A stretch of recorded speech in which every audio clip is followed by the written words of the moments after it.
Hello everyone, welcome to a guide and overview of Repanse to Lyonesse of Bretonnia. So I played through the initial turns and have some conclusions on how this faction plays out.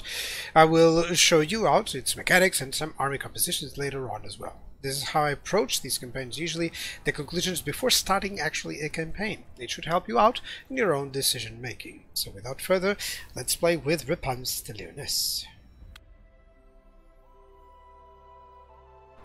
So for your short victory conditions, you need to destroy the factions of the Drakenhof Conclave, which is Manfred, and the followers of Nagash, which is Archon the Black. You also need to occupy, loot, raise, or sack 30 different settlements. So it's a very straightforward and easy campaign overall. You know, both enemies are reliably close to you. You know, it's pretty close, pretty easy, let's say, to do the campaign. Most likely, by the time that you eliminate it both, you're closer to the 30 settlements required. Now, achieving this will give you +3 hero capacity. It's average at best because you only have 2 heroes available, really. So the impact of this reward is somewhat average, really. But yeah, still decent, of course, to ensure that you can recruit several heroes for your armies or to use as scouts. Now, for your long victory, you need to achieve the short victory, occupy, loot, raise, or sack 70 different settlements, and to attain 10,000 chivalry. That's the part that will take quite some time, a little bit, and then of course to complete the final errantry war battle. But by the time that you reach the 70 different settlements, likely you'll be very close or already attained the 10,000, but yeah, depending on a little bit on playstyle, but it's a much longer campaign, of course. Now, the reward is +10 hero recruit rank, good to ensure that you get good casters right out of the gate, or good melee fighters too. Now, Repanse is the Damsel of War, so she enjoys +3 control for all provinces. This is mainly useful in the higher difficulties. On lower difficulties, not as much, of course, but still useful.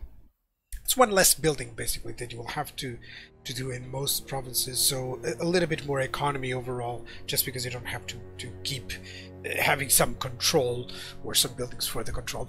So then you also have half upkeep for embedded heroes in your armies and +8 melee defense for questing knights. This means basically that you'll of course use those throughout the campaign in any army, of course. They do have slightly of an upgrade, if you can consider, with the Grail Guardians, but still quite useful throughout the whole campaign for sure. Now, you also have a penalty. Diplomatic relations with very negative with Vampire Counts, Vampire Coast, and Kings, in essence the undead factions. So there's the theme of fighting the undead, which means that you also are much lenient towards the Order Tide, because of course you'll be fighting the undead, so the Order Tide will like you. So anyone that dislikes the undead really will like you. So yeah, it kind of limits a little bit diplomacy with Repanse, but makes it at the same time a good theme of the campaign. Now, in terms of climate, it's one of the worst, actually. Bretonnians are kind of one of the worst in terms of that, because even nearby you already have a lot of red climates as well. So yeah. And even unpleasant climates here with the jungle, even here. For the most part, stick to the desert initially, maybe even try to go and capture the Empire lands or the Bretonnian lands if you wish. But yeah, it's going to be some trouble to get those 70 different settlements, of course, because of the climate. It's kind of an issue, but yeah, that's how it works. That's how it works. It's a difficult faction actually to play for world domination just because of that. Let me show you with the penalties as well. Yeah, and there you can see, so basically the main issue that I always find with the climate is the casualty replenishment and then the attrition.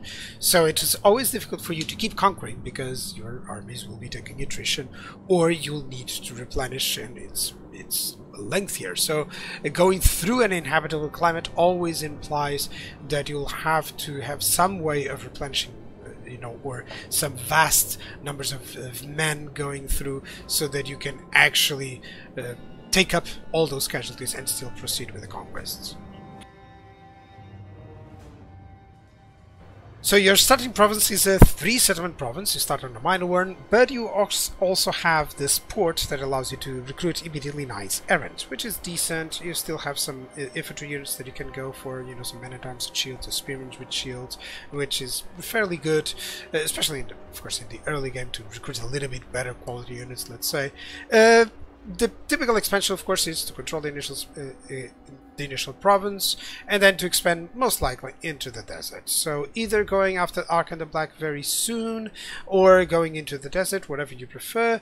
My advice is always to deal, of course, with Arkan, but be wary because, of course, that gives you a little bit more coast to cover. Overall, the location is enhanced with how the enemies are nearly all undead. Okay, so it gives you an advantage in terms of the army composition possibilities, since you'll nearly have to fight similar types of enemies for a long time. So just be wary of the ocean, because of course even the pirates, for instance, they really don't like you, so they may come in to attack you. So yeah, and especially once you get over to this place, if you get any hold of the other vampire coast here with Luther Harkon, they may also try to attack you, so just be wary of that possibility. Okay, keep an eye on the ocean. It's one of the campaigns that most likely you will get invaded by the ocean, so just keep an eye on it. So in terms of diplomacy, you're part of the Order Tide, really well focused. In terms of mechanics, let's begin with the vows. So there are three: the Knights, the Questing, and the Grail vow, and they have various benefits, but namely it's the reduced upkeep for those specific units. The Knights, you know, they talk about it. If they are the Questing Knights, if they are the Grail Knights, etc., your elite ones, etc. But it does provide some magical attacks, and it is the mechanic from which you get the Wounded ability as well. So to complete them, basically you need to achieve a specific mission that you pledge that lord to. So basically, I'll show you this one here.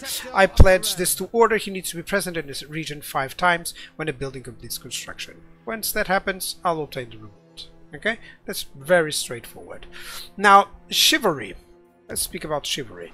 It is a specific mechanic that you accumulate in order to generate campaign-wide buffs. Basically, these are extra Lord's recruit rank, less corruption, unit experience, leadership, and particularly, actually, the fact that you may call upon the Green Knight. I'll talk a little bit into that, and that all lords start with the questing vow, so you can advance the lord, the questing vows, the vows, basically, so that you don't have to do all those missions before you can actually have those units. Now, you do have the peasant economy, which means that each settlement grants you a number of peasants, each settlement, which adds to the overall number of peasant units that you can have, and as long as your farms are at full capacity, you have free upkeep for peasant mobs, and upkeep for non-knight units reduced as well. Of course, should you go beyond this, farming income will be severely reduced. So you gotta be careful of not drafting too many peasants, you know, because you do need them to work the fields. That's basically how it works. In terms of the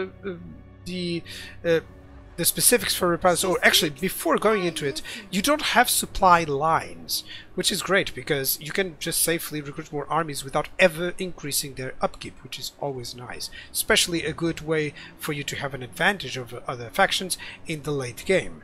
Now, specifically to Repanse, that's what I was going to mention, she has the water supplies.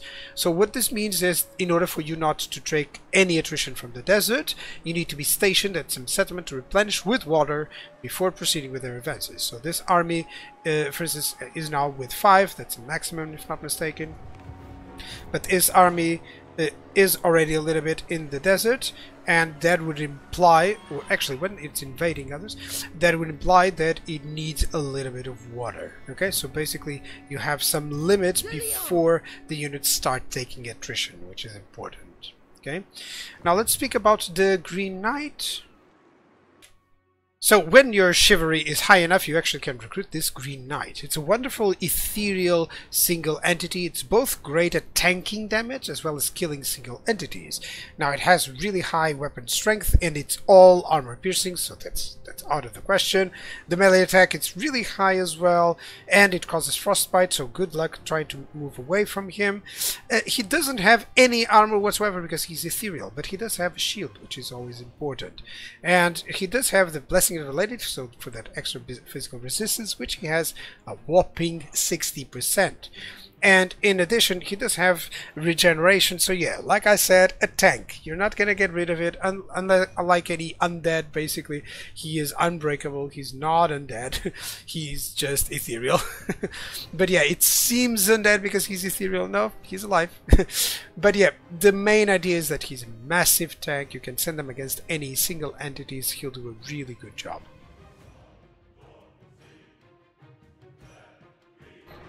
So province edicts, they're quite important for Bretonnia. So you have your control and corruption, and this is really high, so just a few turns and they are back to control. Then we have the research rate, which is excellent, and construction costs reduced by our buildings. One thing with the research rate, I don't advise it until, how to say, if you put it right now, for instance, if I put it right now, it won't decrease a turn on the research. So you should control these, you know, maybe get 3 or 4 so that you can reduce some turns in the actual research rate, because of course it has thresholds. It doesn't immediately reduce or count for reducing the research in anything else. So this research rate would, for me, in my opinion, it would be better to say like a quarter of a turn or 1 turn or something like that, because it would ease up your decision making. But still, research rate, construction cost, all good. Now we have income from all buildings, which is always nice, of course. Recruitment cost and local recruiter capacity +2. Note, this is good, useful to spring larger armies faster if you need. And the growth as well. So the growth is kind of underwhelming considering all the others, but it's still important. I use it in the early game, of course, especially to get at least to that tier 3 building, which is always nice. Now, as per army stances, so of course, let me use Repanse here. So you do have channeling for, you know, costs 10% movement, and you do have that or magic, of course, winds of magic power reserve. Sorry. Then we have encamp, always useful to ensure that you don't get any attrition while also enabling you to replenish. Then we have raiding and ambush, which have a characteristic: they reduce your chivalry per turn, which it's kind of iffy because you do need that chivalry to continue getting those buffs, and if you get on the negative one, well, it's really not that good. So yeah, always try to ensure that you don't lose too much chivalry, so be wary when raiding and be wary when ambush. They cost the typical, so 50% movement here and 25% movement here, and then of course you have force march. So all in all, just be wary of that chivalry reduction because you kind of need it to keep growing. So in terms of buildings, Coffer starts with a different port, actually. It gives income, casualty replenishment rate, growth, this is all basic, but it also gives you recruitment of Knights Errant, which is excellent. Typically you will need a tier 2 building here. So Virus also has a building that gives you some gold here, and provides chivalry per turn, which is excellent, +20. This basically implies that you can be raiding around with that building, or that you can take other actions because you're always getting a little bit more chivalry. And also hero recruit rank for damsels, so be sure that you recruit them in this province, or that you build the building to recruit them. And that praying, 30% chance of remove negative character traits of any lord. That's always nice, it is always cool, but the main ones are the others, I would say. It also provides 2 Grail Knights in garrison, so good luck for any enemies trying to come over here to the Virus location. Now, in terms of military, you require 5 buildings. You can also see 4, well, discounts because of the peasants. So 5 buildings for full military, but only 1 can be built on that minor settlement, which is this one, to the fullest. Even tier 3 units are actually useful. I'll fight you on that, because questing knights, knights of the realm, even with the men-at-arms pole arms, even with the field trebuchets, with the Grail relic for any immune to immunity to psychology, which is that magical aura that it gives, which is great, and it gives leadership, which you lack. The battle pilgrims, and of course the peasant bowmen. You have already a decent army to fight well into the mid game. Of course, tier 4 in 5 units, they're your best. The Grail Knights, the Hippogriffs, the Royal Pegasus, of course. Those are the units that you are aiming, of course, but still don't neglect the tier 3. They'll do a good job altogether. Now, one note on the armory actually here. It also provides campaign-wide buffs, like that armor +2 to all armies. That's really good. Like only 5 settlements with this. Imagine it's already 10 armor in each unit. which is always excellent. Remember that. Now, the infrastructure is kind of divided into the farming incomes or the industry incomes. So basically you have this farming building for generating more income, of course, that reduces the income from industry, but it then gives you the water wheel, which gains you more income from farms, more growth, even more growth in the adjacent provinces and local food capacity. But if you go the industry route, what you will have is a little bit less income, but you have access to the storehouse, so more income from industry, campaign movement range, less attrition when under siege, and more local recruitment capacity, more ammunition when under siege. So that's a little bit of that decision that you have. Of course, you have the control, and in other settlements, in tier 5 settlements, you get a little bit of income there. Not too much necessary, especially with Repanse, I would say. So kind of only have it if you're in the higher difficulties, I would say. And then another growth and casual replenish rate. So good growth overall. You have the edict for the growth. You have 2 buildings that provide growth, so it's excellent. It's good to really get to the tier 3, tier 4 units really fast, actually. Now, research. Let's talk about research. It's divided into 4 parts. The first one is basically a confederation mechanic. So once you recruit these ones, they will give you the idea for it. But for Repanse, it's slightly different, as you can see here. So this one changes significantly for that, but it still gives you, this diplomatic relations and diplomatic relations with other factions. But always remember that you can go here in terms of making sure that your lords, that your heroes are really cool. It also gives these nice buffs for peasant economy as well, so yeah, be wary on that. This second part is more regarding the bonuses fighting other armies. So fighting against the greenskins, for instance, if you wish to go through, you'll have that nice buff there. Fighting against Norska, you have this buff. For the most part, I would advise going to over here. It's just leadership, but leadership is still important. And then you have still against the 2 kings, if not mistaken. Yeah. So yeah, that's always good. You also have against the vampire coast here. Yeah, which is less attrition there, which is really nice. So because you'll be fighting most of these guys, just ensure that you get those bonuses which apply to all your armies. And finally, you have this sort of division, second, 2 divisions here, mostly into the economy, into the buffs that you can give to your units and industry, basically. So yeah, the campaign stuff, let's say, as well. So don't forget that you have slightly different ones here for Repanse compared to the typical confederation mechanic that you would have, but still this will allow you to get some confederation options, of course, because you'll get so much diplomatic relation. That's why I mentioned it as well. So yeah, that's the research. So skills are divided into the lord specific, which we have here, the yellow line, or basically the melee line, if I may. Then we have the red line, or for the army. Then with the blue line, or campaign. Starting with the blue line, it's nothing too important really. On the second line, nothing really too shabby. You don't have reduced upkeep, you don't have replenishment, so maybe you want to go for lightning strike, of course, that's up to you. Maybe you really want some more income from farms or industry, maybe that's the idea here. Maybe you just want more control or less corruption. Corruption would be nice, of course, but for the most part I would go straight into red line until we get these. So red line is rather expensive considering the units you have. More on this later. It splits both early and late infantry, if you can call that elite infantry. It's not really elite, but still the best you can get. And then the early and sort of elite cavalry, or the flying units.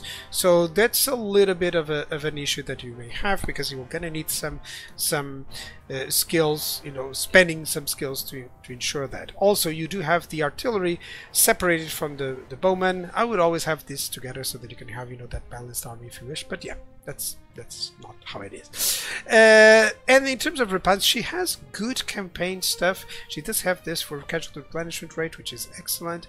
She also has a good variety of buffs towards fighting the undead, which is always excellent. So her force would always be great against that. And then she still has, less construction time, less construction costs, more local recruitment capacity. So a good mix of skills so that you can have a better early game, really, or mid game with Repanse. So here we have all the red line buffs for the Bretonnian forces. As I mentioned, the early game forces have a different skill than the elite game forces, which kind of makes it a little bit difficult to choose some skills that will act throughout the game, you know. So a disclaimer on the armies that you're about to see. So I like to try different compositions so that I get to use and see every unit in game. Of course, these are not working for your playstyle, then just change them. It's fine. Specifically, for instance, I always like to have one caster and one melee hero, but there are several compositions in the internet and people that mention that they like to have more heroes. It's really up to you. Like always, take it with a grain of salt. So, Repanse, she focuses a lot on infantry and specific enemies, actually. So, you can have a variety of army compositions, giving her bonus towards the questing knights overall, or her faction bonus, not her lord bonus. I would still definitely use them extensively throughout the campaign. So, your whole army has fire attacks when fighting precisely those that are vulnerable to it, the vampires, the undead, you know. Which is great. A composition based on some infantry units. Always remember that you will eventually get that frenzy, so you can imagine these guys with the frenzy. Of course, these ones already have, but these guys with the frenzy, and the bowman here just to decrease the stats of any elite infantry, for instance, so that yours can be more easily. And then of course you have a ton of questing knights and some knights of the realm just for anything that is large. You can have good combinations with grail knights, of course, and some flyers. This would be more of a siege attacking force probably. And then this would be more if I'm considering you know, just having some artillery to crush any blobs, you know, that sort of idea, with still some questing knights, with some grail knights for anti-large, and just some basic soaking infantry units. I always like to bring a couple of soaking infantry units, especially for you know, factions with a lot of range, like wood elves, for instance. Yeah, I always like to have those. So yeah, you can see in the yellow numbers here are the number of red line skills that you will need to buff all of these units, which is, you know, one of the ideas that I bring here. Now, the remaining compositions are what are already kind of recommended for the Lewin campaign. So some infantry, archers, cavalry, some flyers instead. Nothing wrong with you changing, like getting 2 less infantry units for war cavalry. It's up to you. This is basically what I do here. You know, just exchange the missile units for more cavalry, of course, and especially the flyers. I always recommend getting a couple of these flying units because, of course, they are just so versatile, and Bretonnia has amazing flying control because of their good units. They have some of the best units in terms of the flying units. So yeah. And then, you know, a couple of soaking armies, so based on relying on more less elite units, of course, on early game units. This is more like having some armies that you can use in the early game, and then you can of course upgrade if you choose, or you can have them just to ensure that you can defend specific places. They'll be less, they have less upkeep, so yeah. So Repanse changes once more the theme of the campaign and the location, which is really important for replay value. If you want to fight Bretonnia versus the undead and wipe them all out, then I'll believe that this is the ideal campaign. It's with her. Her buffs towards questing knights and even the infantry units should make you have different army compositions if you choose, although that's not mandatory, of course. Now, your army will always consist of average infantry, average missiles, great cavalry, great flying units. It's so overlooked sometimes. Even when I'm speaking with others, it's so overlooked that they have great flyers. They lack strong anti-large infantry and lack single entities. Now, replenishment is average, mainly because of course of the climate. Although Repanse does have it for her army, climate is the main issue as always. Special attention should be used when invading any uninhabitable climates or on a more domination campaign base. So, still, I believe it is time for you to have a crusade versus the undead with Repanse de Lyonesse.